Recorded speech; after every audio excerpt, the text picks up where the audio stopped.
Buying a car can be pretty intimidating, especially when it comes to credit.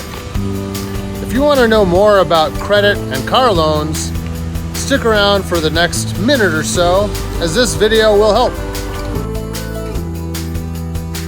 How much should I spend on a car? A. Auto Liquidators recommends a monthly payment no higher than 15% to 20% of your gross monthly pre-tax income, or 25% of your disposable income, which is your net income, which is after taxes.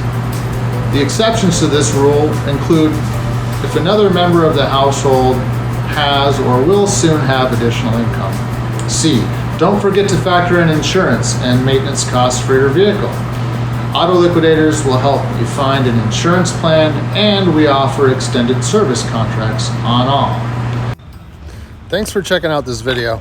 I hope it helped give you a better understanding about credit. If there's anything that we can do to help you regarding car loans, do not hesitate to reach out.